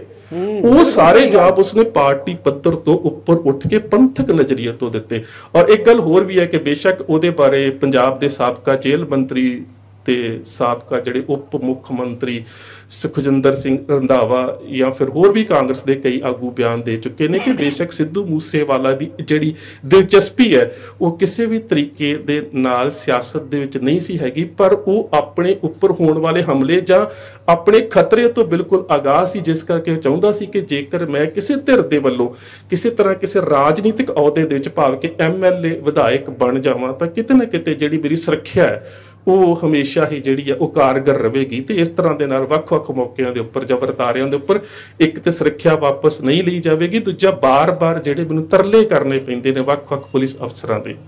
ਉਹ ਨਹੀਂ ਕਰਨੇ ਪੈਣਗੇ ਸੁਰੱਖਿਆ ਲੈਣ ਦੇ ਵਾਸਤੇ। ਸੋ ਇਹ ਵੀ ਇੱਕ ਅਹਿਮ ਕਾਰਨ ਸੀ। ਤੇ ਉਸ ਇੰਟਰਵਿਊ ਦੇ ਵਿੱਚ ਜਿਹੜੇ ਸ਼ਸਤਰਾਂ ਦੇ ਬਾਰੇ ਸਵਾਲ ਪੁੱਛਿਆ ਗਿਆ ਕਿ ਅਕਾਲ ਤਖਤ ਸਾਹਿਬ ਦੇ ਜਥੇਦਾਰ ਨੇ ਬਿਆਨ ਦਿੱਤਾ ਕਿ ਸਿੱਖਾਂ ਨੂੰ ਜਿਹੜੇ ਮਾਡਰਨ ਹਥਿਆਰ ਨੇ ਉਹਨਾਂ ਦੀ ਟ੍ਰੇਨਿੰਗ ਲੈਣੀ ਚਾਹੀਦੀ ਹੈ, ਉਹਨਾਂ ਦੀ ਸਿਖਲਾਈ ਲੈਣੀ ਚਾਹੀਦੀ ਹੈ, ਸ਼ਸਤਰ ਵਿੱਦਿਆ ਦੇ ਅਖਾੜੇ ਹੋਣੇ ਚਾਹੀਦੇ ਨੇ ਜਾਂ ਅੱਜ ਦੇ ਹਿਸਾਬ ਦੇ ਨਾਲ ਸ਼ੂਟਿੰਗ ਰੇਂਜ ਹੋਣੀਆਂ ਚਾਹੀਦੀਆਂ। ਤਾਂ ਉਸ ਵੇਲੇ ਜਿਹੜਾ ਜਵਾਬ ਦਿੱਤਾ ਸੀਗਾ ਸ਼ੁਭਦੀਪ ਸਿੰਘ ਸਿੱਧੂ ਨੇ ਬਹੁਤ ਵਧੀਆ ਸੀ ਕਿ ਪੰਜਾਬ ਦੀਆਂ ਪਰੰਪਰਾਵਾਂ ਦੇ ਵਿੱਚ ਸ਼ਾਸਤਰ ਦੇ ਨਾਲ ਜਿਹੜੀ ਸ਼ਸਤਰ ਦੀ ਸੁਮੇਲਤਾ ਹੈ ਇਸ ਨੂੰ ਵੱਖ ਕਰਕੇ ਨਹੀਂ ਵੇਖਿਆ ਜਾ ਸਕਦਾ। ਔਰ ਖਾਸ ਕਰਕੇ ਇੱਕ ਬਾਰਡਰ ਦਾ ਖਿੱਤਾ ਜਿੱਥੇ ਹਰ ਸਮੇਂ ਹਮਲੇ ਦਾ ਖਤਰਾ ਜਿਹੜਾ ਉਹ ਬਣਿਆ ਰਹਿੰਦਾ ਹੈ, ਜਾਂ ਫਿਰ ਪੰਜਾਬ ਦੇ ਲੋਕਾਂ ਦੀ ਜਿਹੜੀ ਇੱਕ ਆਪਸੀ ਅਣਖ ਹੈ ਜਿਹਦੇ ਵਿੱਚ ਬਹੁਤ ਸਾਰੀਆਂ ਧੜੇਬੰਦਕ ਲੜਾਈਆਂ ਵੀ ਪੈਦਾ ਹੁੰਦੀਆਂ ਨੇ, ਉਸ ਮੌਕੇ ਉਸ ਕੌਮੀਅਤ ਜਾਂ ਉਸ ਖਿੱਤੇ ਦੇ ਵਿੱਚੋਂ ਸ਼ਸਤਰ ਨੂੰ ਮਨੁੱਖਤਾ ਦੇ ਨਾਲੋਂ ਵੱਖ ਕਰਕੇ ਨਹੀਂ ਵੇਖਿਆ ਜਾ ਸਕਦਾ। ਔਰ ਉੱਥੇ ਉਹਨੇ ਬੇਸ਼ੱਕ ਉਸ ਧਿਰ ਦੇ ਨਾਲ ਸੰਬੰਧਿਤ ਸੀ ਜਿਸ ਧਿਰ ਦੇ ਨਾਲ ਰਾਜਨੀਤਿਕ ਤੌਰ ਦੇ ਉੱਪਰ ਅਕਾਲ ਤਖਤ ਸਾਹਿਬ ਦੇ ਉੱਪਰ ਹਮਲੇ ਦਾ ਦੋਸ਼ ਲੱਗਦਾ ਹੈ, ਪਰ ਉਸ ਨੇ ਪਾਰਟੀ ਪੱਧਰ ਤੋਂ ਉੱਪਰ ਉੱਠ ਕੇ ਕਿਹਾ ਕਿ ਅਕਾਲ ਤਖਤ ਸਾਹਿਬ ਦੇ ਵੱਲੋਂ ਜਿਹੜਾ ਵੀ ਹੁਕਮ ਆਉਂਦਾ ਸਾਨੂੰ ਉਸ ਦਾ ਸਨਮਾਨ ਕਰਨਾ ਚਾਹੀਦਾ ਤੇ ਉਹਦੇ ਅਧੀਨ ਜਿਹੜਾ ਸਾਨੂੰ ਉਹ ਵਿਚਰਨਾ ਚਾਹੀਦਾ। ਸੋ ਉਸ ਤੋਂ ਬਾਅਦ ਜਿਹੜੀ ਉਹਦੀ SYL ਸਤਲੁਜ ਜਮਨਾ ਲਿੰਕ ਲਹਿਰ ਦੇ ਬਾਰੇ ਜਿਹੜਾ ਉਹਦਾ ਅਗਲਾ ਗੀਤ ਆ ਰਿਹਾ ਸੀ ਔਰ ਜਿਹਦੇ ਬਾਰੇ ਮੇਰੇ ਖਿਆਲ ਦੇ ਨਾਲ ਬਹੁਤ ਸੋਹਣਾ ਜ਼ਿਕਰ ਸਾਡੇ ਛੋਟੇ ਵੀ ਸਟਾਲਨ ਵੀਰ ਨੇ ਵੀ ਕੀਤਾ ਕਿ ਉਹਦੇ ਨਾਲ ਵੀ ਜਿਹੜਾ ਪੰਜਾਬ ਦੇ ਨਾਲ ਪੰਥਕ ਵਿਚਾਰਧਾਰਾ ਦੇ ਨਾਲ ਜੁੜਿਆ ਨੌਜਵਾਨ ਵਰਗ ਸੀਗਾ ਉਹਦੇ ਵਿੱਚ ਵੀ ਕਿਤੇ ਇੱਕ ਤਰ੍ਹਾਂ ਦੇ ਨਾਲ ਇੱਕ ਬੜੀ ਸਕਾਰਾਤਮਕ ਜੀ ਇੱਕ ਊਰਜਾ ਜਾਂ ਇੱਕ ਆਸ ਜੁੜੀ ਹੋਈ ਸੀ ਕਿ ਸਿੱਧੂ ਮੂਸੇਵਾਲਾ ਜਿਹੜਾ ਇਹ ਪੰਜਾਬ ਦੇ ਮਸਲੇ ਨੂੰ ਕਿਸ ਤਰ੍ਹਾਂ ਦੇ ਨਾਲ ਜਿਹੜਾ ਉਹ ਪੇਸ਼ ਕਰੂਗਾ। ਸੋ ਕਿਤੇ ਨਾ ਕਿਤੇ ਖਾਸ ਕਰਕੇ ਸਿੱਧੂ ਮੂਸੇਵਾਲੇ ਨੇ ਵੀ ਹੁਣ ਜਿਹੜੀਆਂ ਦੀਪ ਸਿੱਧੂ ਦੀਆਂ ਕਈਆਂ ਗੱਲਾਂ ਸੀ ਉਹਨਾਂ ਨੂੰ ਵੀ ਇੱਕ ਨਜ਼ਰੀਏ ਤੋਂ ਜਿਹੜੀ ਸੀ ਉਹ ਪ੍ਰੋੜਤਾ ਦੇਣੀ ਸ਼ੁਰੂ ਕਰ ਦਿੱਤੀ ਔਰ ਉਹਦੀ ਉਸ ਗੱਲ ਨੇ ਮੈਨੂੰ ਬੜਾ ਟੁੰਬਿਆ ਕਿ ਉਹ ਦੀਪ ਸਿੱਧੂ ਦੇ ਬਾਰੇ ਕਹਿੰਦਾ ਹੈ ਕਿ ਇੱਥੇ ਬੰਦੇ ਨੂੰ ਮਰ ਕੇ ਹੀ ਆਪਣੇ ਸੱਚੇ ਹੋਣ ਦਾ ਜਿਹੜਾ ਸਬੂਤ ਹੈ ਉਹ ਦੇਣਾ ਪੈਂਦਾ। ਸੋ ਉਹਨਾਂ ਦੀ ਜਿਹੜੀ ਇੱਕ ਬੋਲਾਂ ਦੀ ਸਾਂਝ ਬਣਦੀ ਜਾ ਰਹੀ ਸੀ, ਮੈਨੂੰ ਲੱਗਦਾ ਕਿ ਪੰਜਾਬ ਦੀ ਨੌਜਵਾਨੀ ਨੂੰ ਉਹ ਵੀ ਬਹੁਤ ਜ਼ਿਆਦਾ ਜਿਹੜੀ ਪ੍ਰਭਾਵਿਤ ਕਰ ਰਹੀ ਸੀ ਤੇ ਨੌਜਵਾਨ ਜਿਹੜੇ ਇੰਜ ਸੋਚ ਰਹੇ ਸੀ ਕਿ ਸ਼ਾਇਦ ਦੀਪ ਸਿੱਧੂ ਦੀ ਪੈੜ ਦੇ ਵਿੱਚ ਇੱਕ ਹੋਰ ਪੈਰ ਜਿਹੜਾ ਉਹ ਆ ਰਿਹਾ ਜਿਹੜਾ ਪੰਜਾਬ ਦੀ ਨੌਜਵਾਨੀ ਨੂੰ ਕਿਸੇ ਨਾ ਕਿਸੇ ਪੱਖ ਤੋਂ ਇੱਕ ਵਧੀਆ ਪੰਥਕ ਪੱਧਰ ਦੇ ਉੱਪਰ ਹਲਾਰਾ ਦੇ ਸਕਦਾ ਹੈ। ਸੋ ਜਦੋਂ ਇਸ ਤਰ੍ਹਾਂ ਦੇ ਵਰਤਾਰੇ ਵਾਪਰਦੇ ਨੇ ਤਾਂ ਅਸੀਂ ਸਾਰੇ ਜਾਣਦੇ ਹਾਂ ਕਿ ਸਟੇਟ ਦੇ ਵਾਸਤੇ ਇਹ ਸਭ ਤੋਂ ਵੱਡੀ ਜਿਹੜੀ ਉਹ ਮੰਗਾਰ ਹੁੰਦੀ ਹੈ। ਔਰ ਜਦੋਂ ਇਸ ਖਾਸ ਕਰਕੇ ਇੱਕ ਇਸ ਤਰ੍ਹਾਂ ਦਾ ਸੈਲੀਬ੍ਰਿਟੀ ਲੈਵਲ ਦਾ ਜਿਹੜਾ ਨੌਜਵਾਨ ਹੈ ਜਿਹੜਾ ਪੰਜਾਬ ਦੇ ਪਿੰਡ ਦੇ ਵਿੱਚ ਕਹਿ ਸਕਦੇ ਹੋ ਕਿ ਇੱਕ ਵੱਡੀ ਜਿਹੜੀ ਹਿੰਦੁਸਤਾਨ ਦੀ ਜਾਂ ਜਿਹੜੀ ਵਿਦੇਸ਼ ਦੀ ਇੱਕ ਵੱਡੀ ਇੰਡਸਟਰੀ ਹੈ, ਇੱਕ ਪਿੰਡ ਦੇ ਵਿੱਚ ਰਹਿ ਕੇ ਜਿਹੜਾ ਉਸ ਦੇ ਵਾਸਤੇ ਇੱਕ ਚੈਲੰਜ ਬਣਦਾ, ਉਹਦੇ ਵਾਸਤੇ ਉਹਦੇ ਦੁਸ਼ਮਣਾਂ ਦੀ ਜਿਹੜੀ ਸੂਚੀ ਹੈ ਉਹ ਹਮੇਸ਼ਾ ਹੀ ਬਹੁਤ ਵੱਡੀ ਹੋ ਜਾਂਦੀ ਹੈ। ਸੋ ਬੇਸ਼ੱਕ ਪੰਥਕ ਧਿਰਾਂ ਦੇ ਮਨਾਂ ਦੇ ਵਿੱਚ ਕਿਤੇ ਨਾ ਕਿਤੇ ਉਹਦੇ ਪ੍ਰਤੀ ਹਮਦਰਦੀ ਜਨਮ ਲੈ ਰਹੀ ਸੀ, ਪਰ ਜਿਹੜੇ ਸਟੇਟ ਨੇ ਉਹਨਾਂ ਦੇ ਜਿਹੜੇ ਵਿਤਕਰਿਆਂ ਦੀ ਗੱਲ ਕਰਨੀ ਬਹੁਤ ਜ਼ਰੂਰੀ ਹੈ ਕਿ ਸਭ ਤੋਂ ਵੱਡੀ ਗੱਲ ਕਿ ਜਿਸ ਵੇਲੇ ਉਹ ਇੱਕ ਫੜੇ ਗਏ ਵਿਅਕਤੀ ਦਾ ਬਿਆਨ ਆਉਂਦਾ ਕਿ ਜੇਕਰ ਗੋਲੀ ਨਾ ਵੱਜਦੀ ਤਾਂ ਸਾਡਾ ਇਰਾਦਾ ਸੀ ਕਿ ਐਕਸੀਡੈਂਟ ਕਰਵਾ ਦਿੱਤਾ ਜਾਵੇ। ਤੇ ਇਹਨਾਂ ਸਾਰਿਆਂ ਵਰਤਾਰਿਆਂ ਦੇ ਵਿੱਚ ਜਦੋਂ ਉਹ ਨੌਜਵਾਨ ਵਰਗ ਜਿਹੜਾ ਦੀਪ ਸਿੱਧੂ ਪ੍ਰਤੀ ਵੀ ਬੜਾ ਹਮਦਰਦੀ ਦਾ ਅੰਸ਼ ਰੱਖਦਾ ਸੀ, ਜਦੋਂ ਉਹ ਟਰੱਕ ਐਕਸੀਡੈਂਟ ਦੀ ਗੱਲ ਸੁਣਦਾ ਨੇ ਕਿ ਜੇਕਰ ਸਿੱਧੂ ਮੂਸੇਵਾਲੇ ਨੂੰ ਅਸੀਂ ਗੋਲੀ ਦੇ ਨਾਲ ਨਾ ਮਾਰ ਸਕਦੇ ਤਾਂ ਸਾਡਾ ਇਰਾਦਾ ਸੀ ਕਿ ਇਹ ਟਰੱਕ ਐਕਸੀਡੈਂਟ ਦੇ ਰਾਹੀਂ ਉਸ ਦੀ ਜਾਨ ਜਿਹੜੀ ਹੈ ਉਹ ਲਈ ਜਾਵੇ, ਤਾਂ ਕਿਤੇ ਨਾ ਕਿਤੇ ਲੋਕਾਂ ਦੇ ਮਨ ਦੇ ਵਿੱਚ ਜਿਹੜਾ ਦੀਪ ਸਿੱਧੂ ਦਾ ਐਕਸੀਡੈਂਟ ਹੋਇਆ ਸੀ ਉਹਦੇ ਪ੍ਰਤੀ ਵੀ ਇਹ ਗੱਲ ਜਿਹੜੀ ਹੈ ਉਹ ਉੱਭਰੀ ਹੈ ਕਿ ਇਹ ਇੱਕ ਰਾਜਸੀ ਕਤਲ ਹੈ, ਇਹ ਆਮ ਤੌਰ ਦੇ ਉੱਪਰ ਹੋਇਆ ਕੋਈ ਦੁਰਘਟਨਾ ਜਾਂ ਐਕਸੀਡੈਂਟ ਨਹੀਂ ਹੈ। ਬੇਸ਼ੱਕ ਜਾਂਚ ਹੁੰਦੀ ਰਹੇਗੀ। ਮੈਨੂੰ ਕਈ ਵਾਰੀ ਇੰਜ ਵੀ ਲੱਗਦਾ ਹੈ ਕਿ ਬਹੁਤ ਵੱਡੀਆਂ ਘਟਨਾਵਾਂ ਕਈ ਵਾਰੀ ਇਸੇ ਤਰ੍ਹਾਂ ਰਹੱਸ ਦੇ ਵਿੱਚ ਰਹਿ ਜਾਂਦੀਆਂ ਨੇ, ਜਾਂ ਫਿਰ ਇਹਦਾ ਕੱਲ ਨੂੰ ਕੀ ਨਿਕਲੇਗਾ। ਪਰ ਅਜੇ ਤੱਕ ਤਾਂ ਇਹੀ ਕਿਹਾ ਜਾ ਸਕਦਾ ਕਿ ਇਸ ਸਾਰੇ ਵਰਤਾਰੇ ਦੇ ਵਿੱਚ ਜਿਹੜੀਆਂ ਧਿਰਾਂ ਦੇ ਮੈਂ ਨਾਮ ਲਏ ਨੇ ਉਹਨਾਂ ਨੂੰ ਦੋਸ਼ ਤੋਂ ਮੁਕਤ ਨਹੀਂ ਕੀਤਾ ਜਾ ਸਕਦਾ। ਸੋ ਇੰਨੀਆਂ ਬੇਨਤੀਆਂ ਪ੍ਰਵਾਨ। ਫਤਿਹ ਦੀ ਸਾਂਝ। ਸਤਿਕਾਰ ਸਹਿਤ ਆਖਣਾ ਜੀ। ਵਾਹਿਗੁਰੂ ਜੀ ਕਾ ਖਾਲਸਾ, ਵਾਹਿਗੁਰੂ ਜੀ ਕੀ ਫਤਿਹ। ਦੀਪ ਸਿੱਧੂ ਹੈ, ਸਿੱਧੂ ਮੂਸੇਵਾਲਾ ਵੀ ਦੀਪ ਸਿੱਧੂ ਹੀ ਨਿਕਲਿਆ ਵੇ, ਲੇਕਿਨ ਸਾਡੇ ਸਮਝਣ ਵਿੱਚ ਬੜੀ ਦੇਰ ਹੋ ਗਈ, ਅਸੀਂ ਉਹਨੂੰ ਸਮਝ ਨਹੀਂ ਸਕੇ। ਡਾਕਟਰ ਸੁਖਪ੍ਰੀਤ ਸਿੰਘ ਜੀ ਨੇ ਇੱਕ ਇੱਕ ਗੱਲ ਸ਼ੁਰੂ ਤੋਂ ਲੈ ਕੇ ਐਂਡ ਤੱਕ ਬਿਲਕੁਲ ਸਹੀ ਤੇ ਬਿਲਕੁਲ ਸੱਚੀਆਂ ਗੱਲਾਂ ਕੀਤੀਆਂ। ਇੱਕ ਗੱਲ ਤੇ ਕਲੀਅਰ ਹੋ ਗਈ ਹੈ ਕਿ ਦੀਪ ਸਿੱਧੂ ਨੂੰ ਨਹੀਂ, ਅਬ ਸਿੱਧੂ ਮੂਸੇਵਾਲੇ ਨੂੰ ਗੈਂਗਸਟਰਾਂ ਨੇ ਨਹੀਂ ਮਾਰਿਆ। ਵੀ ਤੁਸੀਂ ਮੈਨੂੰ ਆਪ ਦੱਸੋ, ਆ ਗੈਂਗਸਟਰ ਜਿਹੜੇ ਹੈ ਇਹ ਸਮਾਨਾਂ ਤੋਂ ਉਤਰੇ ਹੈ ਜਾਂ ਇਹ ਕੀ ਕੁਝ ਜ਼ਮੀਨ 'ਚੋਂ ਬਾਹਰ ਆਏ ਆ? ਇਹ ਕੀ ਕੋਈ ਆਪਣਾ ਵੱਖਰੀ ਕੌਮ ਹੈ? ਨਹੀਂ, ਇਹ ਸਿਆਸਤਦਾਨਾਂ ਦੇ ਆਪਣੇ ਗੈਂਗਸਟਰ ਹੁੰਦੇ ਆ। ਚੋਰੀਆਂ ਕਰਨ ਵਾਲੇ, ਡਕੈਤੀਆਂ ਕਰਨ ਵਾਲੇ, ਬੰਦੇ ਮਾਰਨ ਵਾਲੇ, ਇਹ ਸਿਆਸਤਦਾਨਾਂ ਦੇ ਆਪਣੇ ਆ ਸਾਰੇ। ਇਹ ਨਾ ਸਮਝੋ ਕੋਈ ਬਾਹਰੋਂ ਹੈ। ਤੇ ਇੱਕ ਹੋਰ ਗੱਲ, ਸਿੱਧੂ ਮੂਸੇਵਾਲੇ ਨੂੰ ਹਰ ਇੱਕ ਬੰਦੇ ਨੇ ਮਾਰਿਆ, ਮੀਡੀਆ ਨੇ ਉਹਨੂੰ ਮਾਰਿਆ। ਮੈਂ ਤੁਹਾਨੂੰ ਬਿਲਕੁਲ ਸਹੀ ਗੱਲ ਕਰਾਂਗਾ, ਮੈਂ ਵੀ ਉਹਨੂੰ ਮਾਰਿਆ। ਮੈਂ ਆਪਣੀ ਗੱਲ ਵੀ ਕਰਨਾ ਕਿਉਂਕਿ ਮੈਂ ਵੀ ਉਹਨੂੰ ਨਾ ਅੱਛਾ ਬੰਦਾ ਨਹੀਂ ਸੀ ਮੈਂ ਉਹਨੂੰ ਸਮਝਦਾ। ਮੈਂ ਕਹਿੰਦਾ ਕਿ ਯਾਰ ਐਡਾ ਐਸਾ ਇੱਕ ਘਟੀਆ ਤਰੀਨ ਬੰਦਾ ਕਿ ਲੋਕਾਂ ਨੂੰ ਕਿਹੜੇ ਪਾਸੇ ਲਾਉਣ ਦਿਆ ਵਾ। ਲੇਕਿਨ ਲੋਕਾਂ ਨੇ ਉਹਦਾ, ਮੇਰੇ ਵਰਗਿਆਂ ਨੇ ਆਖਰੀ ਇੰਟਰਵਿਊ ਨਹੀਂ ਸੁਣਿਆ। ਜਿੰਨੇ ਉਹਦਾ ਆਖਰੀ ਇੰਟਰਵਿਊ ਸੁਣਿਆ ਨਾ, ਉਹਨੇ ਆਪਣੇ ਸਿਰ ਦੇ ਉੱਤੇ ਹੱਥ ਹੀ ਰੱਖਿਆ। ਉਹਨੇ ਕਿਹਾ ਕਿ ਸਾਨੂੰ ਸਮਝਣ ਵਿੱਚ ਇੰਨੀ ਦੇਰ ਹੋ ਗਈ ਹੈ ਕਿ ਸਿੱਧੂ ਮੂਸੇਵਾਲਾ ਇੱਕ ਐਡਾ ਸੱਚਾ ਬੰਦਾ ਸੀਗਾ, ਐਡਾ ਪੱਕਾ ਇੱਕ ਬੰਦਾ ਸੀਗਾ। ਹਰ ਇੱਕ ਬੰਦੇ ਨੇ ਮਾਰਿਆ, ਡਰਾਮੇ ਵਾਲਿਆਂ ਨੇ ਉਹਨੂੰ ਮਾਰਿਆ, ਫਿਲਮਾਂ ਵਾਲਿਆਂ ਨੇ, ਕਿਉਂਕਿ ਜੈਲਸ ਹੁੰਦੇ। ਜਿੱਦਾਂ ਡਾਕਟਰ ਸੁਖਪ੍ਰੀਤ ਸਿੰਘ ਜੀ ਕਹਿੰਦੇ ਸੀਗੇ ਕਿ ਉਹਨਾਂ ਦਾ ਵੀ ਵਿੱਚ ਹੱਥ ਹੈਗਾ ਵੈ, ਉਹ ਵੀ ਵਿੱਚ ਲਾਜ਼ਮੀ ਸੀ ਕਿ ਇਹ ਸਾਡੀਆਂ ਰੋਟੀਆਂ ਬੰਦ ਕਰਨ ਦਿਆ ਵਾ, ਕਿ ਪੂਰੀ ਦੁਨੀਆ ਇਹਨਾਂ ਨੂੰ ਸੁਣਨ ਦੀ ਹੈ ਤੇ ਸਾਨੂੰ ਕੋਈ ਸੁਣਦਾ ਕੋਈ ਨਹੀਂਗਾ। ਮਤਲਬ ਕਿ ਜੈਲਸੀਪਨ, ਇਹ ਗੱਲ ਜਿਹੜੀ ਹੁੰਦੀ ਨਾ ਜੈਲਸੀ, ਇਹ ਵੱਡਿਆਂ ਦੀ ਗੱਲ ਤੁਸੀਂ ਆਵੇਂ ਛੱਡੋ, ਸਿੱਧੂ ਮੂਸੇਵਾਲੇ ਨੂੰ ਛੱਡੋ, ਇਹ ਸਾਡੇ ਫਕੀਰਾਂ ਦੇ ਵਿੱਚ ਜੈਲਸੀਪਨ ਹੈ। ਇੱਕ ਇਲਾਕੇ ਦੇ ਵਿੱਚ ਇੱਕ ਫਕੀਰ ਕੋਈ ਰੋਟੀ ਪਾਣੀ ਮੰਗਦਾ ਹੋਵੇ ਨਾ, ਕੋਈ ਪੈਸੇ ਮੰਗਦਾ ਹੋਵੇ, ਦੂਜਾ ਫਕੀਰ ਉੱਥੇ ਆਈਏ ਮੰਗਣ ਵਾਲਾ, ਤੇ ਉਹਨੂੰ ਮਾਰ ਦਿੱਤਾ ਜਾਂਦਾ ਵਾ ਕਿ ਤੂੰ ਇੱਥੇ ਕੀ ਲੈਣ ਆਇਆ। ਮਤਲਬ ਕਿ ਏਡੀ ਕੁ ਹੱਦ ਤੱਕ ਏਡਾ ਕੁ ਹੋ ਗਿਆ ਹੋਇਆ ਕਿ ਹਰ ਬੰਦੇ ਨੇ ਮਾਰਿਆ। ਮੇਰੇ ਕਹਿਣ ਦਾ ਮਤਲਬ ਇਹ ਕਿ ਉਹਨੂੰ ਹਰ ਇੱਕ ਬੰਦੇ ਨੇ ਮਾਰਿਆ। ਜਦੋਂ ਮਰ ਗਿਆ ਫਿਰ ਮੀਡੀਆ ਵਾਲਿਆਂ ਨੇ ਮਰ ਕੇ ਹੋਰ ਮਾਰਿਆ। ਮੈਂ ਤੁਹਾਨੂੰ ਬਿਲਕੁਲ ਸਹੀ ਗੱਲਾਂ ਕਰਨ ਦਿਆ ਜੇ। ਤੁਸੀਂ ਉਹਨੂੰ ਇਹ ਨਾ ਸਮਝੋ ਕਿ ਇਹ ਸਿੱਧੂ ਮੂਸੇਵਾਲੇ ਦੇ ਖਿਲਾਫ। ਮੈਂ ਸਿੱਧੂ ਮੂਸੇਵਾਲੇ ਦੇ ਖਿਲਾਫ ਨਹੀਂ ਹੈ, ਮੈਂ ਜਿਹੜਾ ਉਹਦੇ ਨਾਲ ਜ਼ੁਲਮ ਬਾਅਦ 'ਚੋਂ ਵੀ ਹੋਇਆ ਮੈਂ ਉਹਦੇ ਵੀ ਖਿਲਾਫ ਹੈ। ਕਿ ਮੀਡੀਆ ਵਾਲਿਆਂ ਨੇ ਇੱਕ ਤਾਂ ਪਹਿਲੇ ਹੀ ਵਿਚਾਰਾ ਮਰ ਗਿਆ, ਐਡਾ ਵੱਡਾ ਨੁਕਸਾਨ ਹੋ ਗਿਆ। ਐਸੀ ਸੋਚ ਵੀ ਦੀਪ ਸਿੱਧੂ ਸੀਗਾ, ਦੂਜਾ ਦੀਪ ਸਿੱਧੂ, ਇੱਕ ਤਾਂ ਪਹਿਲੇ ਨੁਕਸਾਨ ਹੋ ਗਿਆ, ਇੱਕ ਦੂਜੇ ਨੰਬਰ 'ਤੇ ਮੀਡੀਆ ਵਾਲਿਆਂ ਨੇ ਮਾਰ ਕੇ ਉੱਤੋਂ ਹੋਰ ਮਾਰਿਆ। ਇਹ ਉਸ ਤੋਂ ਵੱਡਾ ਜ਼ੁਲਮ ਹੈ। ਬਸ ਯਾਰ ਬਸ। ਬਾਕੀ ਇਹ ਹੈ ਕਿ ਲੋਕਾਂ ਨੂੰ ਡਾਕਟਰ ਸੁਖਪ੍ਰੀਤ ਸਿੰਘ ਜੀ ਨੇ ਸ਼ੁਰੂ ਤੋਂ ਲੈ ਕੇ ਤੇ ਐਂਡ ਤੱਕ ਇੱਕ ਇੱਕ ਚੀਜ਼ ਦੱਸੀ ਹੈ, ਕੀ ਹੋਇਆ ਵੈ, ਕਿੱਥੇ ਕਿੱਥੇ ਕੀ ਹੋਇਆ। ਉਹਦਾ ਲਾਸਟ ਇੰਟਰਵਿਊ ਦੀ ਵੀ ਗੱਲ ਕੀਤੀ ਹੈ, ਅੱਗੇ ਕੀ ਹੋਏਗਾ, ਕਿ ਦੀਪ ਸਿੱਧੂ ਦੇ ਨਾਲ ਕੀ ਹੋਇਆ ਸੀ, ਹਰ ਇੱਕ ਚੀਜ਼ ਦੱਸੀ ਹੈ। ਕਿ ਇਹਨਾਂ ਨੇ ਐਵੇਂ ਲੋਕਾਂ ਨੂੰ ਗੈਂਗਸਟਰ ਨੂੰ ਫੜ ਕੇ ਇੱਥੇ ਲੈ ਆਏ, ਗੈਂਗਸਟਰ ਨੂੰ ਇੰਜ ਕਰ ਲਿਆ। ਇਹ ਗੈਂਗਸਟਰ ਇਹਨਾਂ ਦੇ ਆਪਣੇ ਹੀ ਨੇ। ਜੇਲ੍ਹ ਦੇ ਵਿੱਚ ਬੰਦਾ ਬੰਦ ਹੈ ਉਹ ਪਹਿਲੇ ਯਾਰ, ਜੇਲ੍ਹ ਕਿਸੇ ਦਾ ਘਰ ਹੈ, ਜੇਲ੍ਹ ਸਰਕਾਰੀ, ਜੇਲ੍ਹ ਵੀ ਸਰਕਾਰੀ, ਬੰਦਾ ਵੀ ਉੱਥੇ ਹੀ ਵਿੱਚ ਅੰਦਰ। ਤੇ ਉਹਨੇ ਜੇਲ੍ਹ 'ਚ ਬਹਿ ਕੇ ਉਹਨੇ ਹਰ ਸ਼ੈ ਮਾਰ ਦਿੱਤੀ। ਵਾਹ ਬਈ ਵਾਹ, ਕਿਆ ਬਾਤ ਹੈ। ਬਾਕੀ ਬਾਅਦ 'ਚ ਸਮਝ ਆਉਂਦੀ ਹੈ। ਸਾਡੇ ਵਰਗੇ ਲੋਕਾਂ ਨੂੰ ਅਫਸੋਸ ਤੇ ਹੁੰਦੇ ਆ ਵੈ ਕਿ ਜ਼ੁਲਮ ਹੋਇਆ ਵੈ, ਲੇਕਿਨ ਪਹਿਲੇ ਸਮਝ ਨਹੀਂ ਆਈ। ਜਦੋਂ ਦੁਨੀਆ ਤੋਂ ਚਲਾ ਗਿਆ, ਹੁਣ ਆ ਕੇ ਸਾਡੇ ਵਰਗਿਆਂ ਨੂੰ ਅਫਸੋਸ ਵੀ ਹੁੰਦੇ ਆ ਤੇ ਸਮਝ ਵੀ ਆਉਂਦੀ। ਜਿਹੜਾ ਬੰਦਾ ਆਖਰੀ ਇੰਟਰਵਿਊ ਸੁਣੇ ਜਾਂਦੇ ਹਨ ਮੈਂ ਉਹਦਾ ਆਖਰੀ ਵੀਡੀਓ ਦੇ ਉੱਤੇ ਵੀ, ਆਖਰੀ ਇੰਟਰਵਿਊ ਦੇ ਉੱਤੇ ਮੈਂ ਰਿਐਕਸ਼ਨ ਕੀਤਾ ਵਾ। ਮੈਂ ਆਪਣੇ ਵੀਡੀਓ ਨੂੰ ਕਹਾਂਗਾ ਉਹ ਵੀਡੀਓ ਲਾ ਦੇਣਾ। ਦੇਖੋ ਜਿੱਦਾਂ ਲਿੰਕ ਥੱਲੇ ਵੀ ਆ ਰਿਹਾ ਹੈਗਾ, ਉੱਤੇ ਆਈ ਬਟਨ ਦੇ ਵਿੱਚ ਵੀ ਆ ਰਿਹਾ ਹੋਵੇਗਾ। ਇੰਟਰਵਿਊ ਸੁਣੋ, ਤੁਹਾਡੀਆਂ ਅੱਖਾਂ ਖੁੱਲਣਗੀਆਂ। ਅਫਸੋਸ ਹੋਏਗਾ ਕਿ ਯਾਰ ਇਸ ਬੰਦੇ ਨੂੰ ਮਾਰਿਆ